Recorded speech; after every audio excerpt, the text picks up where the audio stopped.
আসসালামু আলাইকুম, welcome back to my channel. কেমন আছেন সবাই? আশা করি আল্লাহর অশেষ রহমতে ও দয়ায় ভালো আছেন। আলহামদুলিল্লাহ, আমিও ভালো আছি। আজ আমি আপনাদের সঙ্গে শেয়ার করব একদমই সহজভাবে সুন্দর একটি ডিজাইনার সালোয়ার তৈরি করা। আশা করি পুরো ভিডিওটা আপনারা দেখবেন, দেখলে আপনারা অতি সহজে বানাতে পারবেন। আপনারা চান প্যান্ট পায়জামাতেও করতে পারবেন, প্যান্ট পায়জামাতে বেশি ভালো লাগে। আমি এটা কাবলি পায়জামা কাটিং করেছি, সাধারণ যে সালোয়ার, সেটা যে কোমরে কুচি দিয়ে যে সালোয়ারটি হয় আর কি, সেটি। তো এই যে কাটাটা আমি আপনাদের দেখিয়ে দিলাম, কারণ এটার উপরে কিন্তু আলগা কোমর হবে আর কোমরে কুচি হবে, সেইভাবেই আমি এটা সাধারণ সালোয়ার যেভাবে কাটে সেইভাবেই কেটে নিয়েছি। সেই সালোয়ারের ভিতরে আর কি ডিজাইনটা করতেছি। প্যান্ট কাট পায়জামাতে আপনারা করতে পারবেন, তাহলে আরও ভালো লাগবে। তো আমি এখানে এই যে এইভাবে 9 ইঞ্চি নিলাম। তো নিচে যে বর্ডারটা ভাঙার জন্য কাপড়টি কিন্তু আলাদা আছে এক্সট্রা। এখন 9 ইঞ্চির অর্ধেক করলাম, অর্ধেকে একটি দাগ দিয়ে দিলাম, কারণ এখানে ডিজাইনের দাগটি হবে যাতে মাঝখানে একটি ঘর হবে, ঘরটা যাতে সমান থাকে এই জন্য। তো আমি এই যে ফিতা দিয়ে এইভাবে এই যে যেখানে আমি এক্সট্রা ভাঙার জন্য রেখেছি নিচে, সেইখান থেকে এইভাবে শেপটি দিতে হবে। তো স্কেল দিয়ে দিলে বেশি ভালো হয়, এই জন্য আবার আমি স্কেল নিলাম।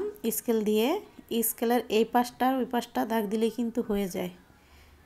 এক স্কেল পরিমাণে আপনারা চাইলে 3টি বা 4টি এরকমভাবে দিতে পারেন। আমি এখানে 2টি দাগ টেনে নিয়েছি, আরও একটি নিব।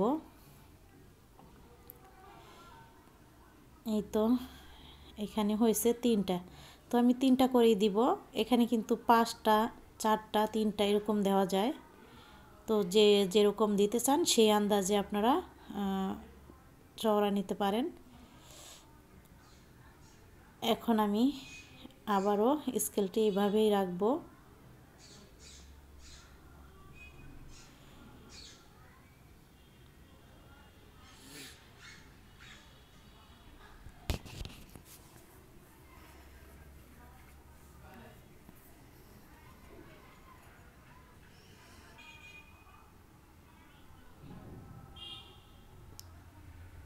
একটি, দুটি, উপরের দাগটা কিন্তু আমি ভুল করে দিয়ে ফেলেছি, ওটা আমি ধরবো না।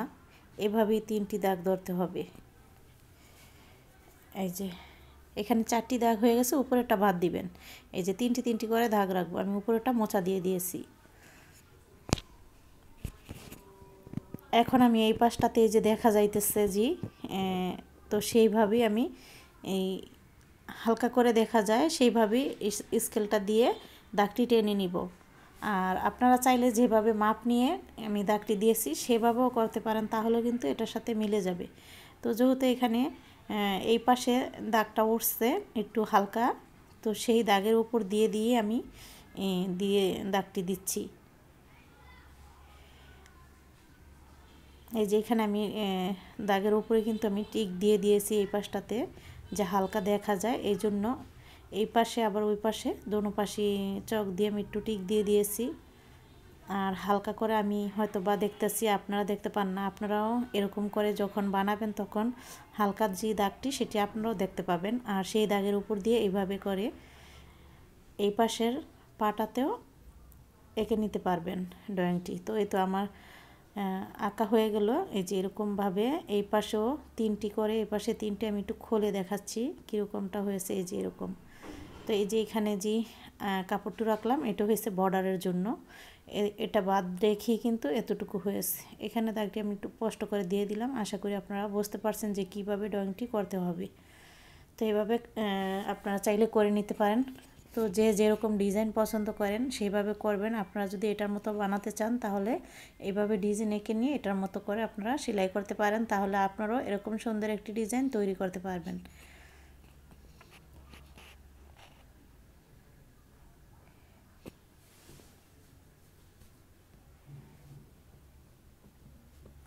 ভিডিওটি যারা সেলাই কাজ শেখার জন্য আগ্রহী, আমার নতুন আপুদের জন্য বানানো হয়েছে। তো আশা করি আপনারা একটু খেয়াল করে দেখলে আপনারা নিজেরাও পারবেন।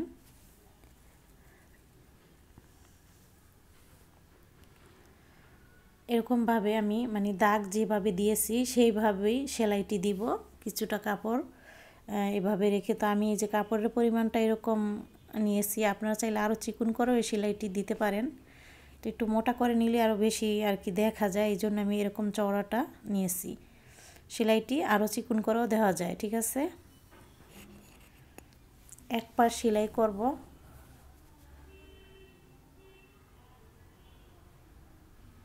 এরপর আবারও এই পাশটা এইভাবে সেলাই করে নিতে হবে। যারা আমার ভিডিওটাতে ক্লিক করেছেন প্লিজ পুরোটা দেখবেন, না দেখলে আপনাদের কাছে ভালো লাগবে না আর আপনারাও কিছু বুঝবেন না যে এটা কিভাবে সেলাই করতে হবে।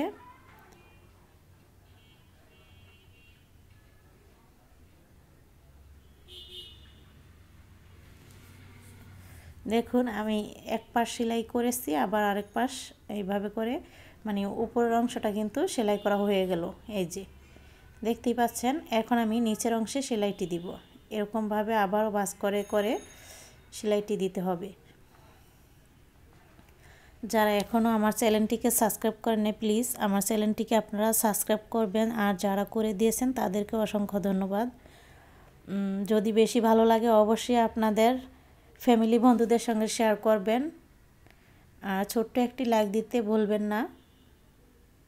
আপনাদের কাছে কেমন লাগলো কমেন্টের মাধ্যমে জানাবেন, আপনাদের কমেন্ট পড়তে আমার খুবই ভালো লাগে।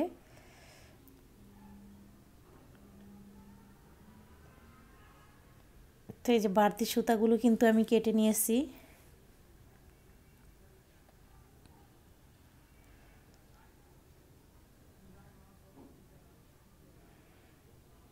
এই যে এখানে কিন্তু ঘর ঘর হয়েছে। এখন আবার এই পাশটা যখন সেলাই দিব এই পাশেও এরকম ঘর ঘর হবে।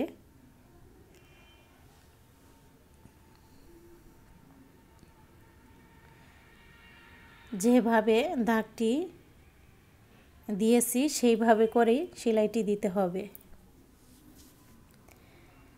এই তো আরও একটি দিব।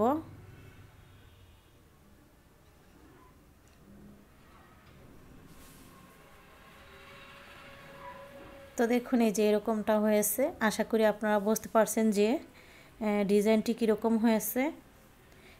এইখানটাতে নিচের বর্ডারটা সেটা সেলাই দিব। তো এটা কিন্তু এইভাবে বলটিও শুধু কাপড়ের উপর সেলাই দেওয়া যায়, আবার চাইলে বক্রম নিতে পারেন। আমি এখানে বক্রম নিয়েছি, তো বক্রম দিয়ে আমি সেলাইটি করব।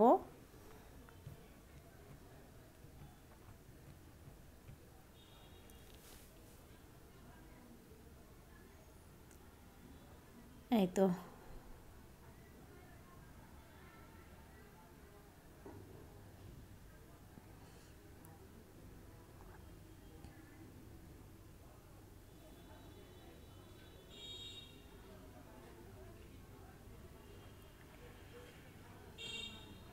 সোজা রাখতে হবে, বক্রমটি যাতে বাঁকা না হয়।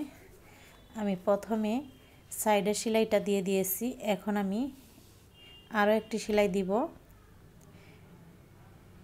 মানে বক্রমটার দুই পাশে দুটি করে সেলাই দিতে হবে, দুটি দুটি চারটি, আর মাঝখানটা একটু ফাঁকা থাকলে কোনো সমস্যা নেই।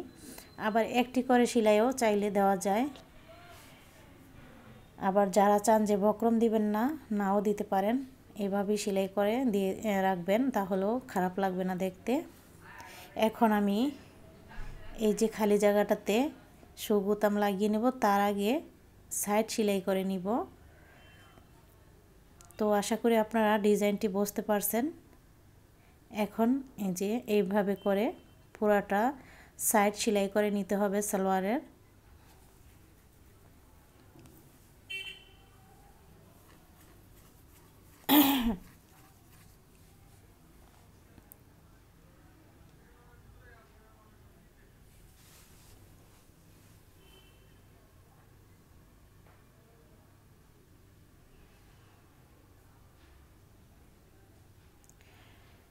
এই সালোয়ারটি সেলানোর সময় আমি এক জায়গায় চলে গিয়েছিলাম, এখন আবারও সন্ধ্যার পরে সেলাইতাছি।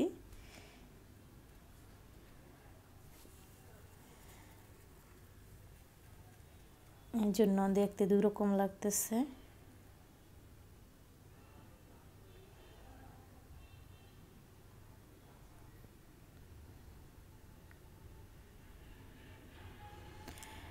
একটা সেলাই তো দিলাম সাইডে, আবারও আরেকটি সেলাই দিতে হবে, কারণ এখানে কিন্তু দুটি সেলাই দিতেই হবে। তো এই তো সেলাই করা হয়ে গেল। এখন আমি একটু আপনাদের ভাঁজ করে দেখাবো, যেহেতু এটা উল্টা পাশ আছে। এই যে এটা কিন্তু ভাঁজ পিঠ, এই যে, আর এটা হয়েছে সাইড, দুই সাইড আর কি। এখন এখানে আমি গুতাম লাগিয়ে নিব, কাপড় দিয়ে পেঁচিয়ে আর কি গুতামটি লাগাতে হবে। তো একইভাবে দুটোটা পায়ে সেলাই করে নিয়েছি। আশা করি আপনারা বুঝতে পারছেন, আপনাদের কাছে ভালো লাগছে। সবাই ভালো থাকবেন, যাতে আমি আবারও সুন্দর কোনো ভিডিও নিয়ে আপনাদের মাঝে আসতে পারি। আল্লাহ হাফেজ।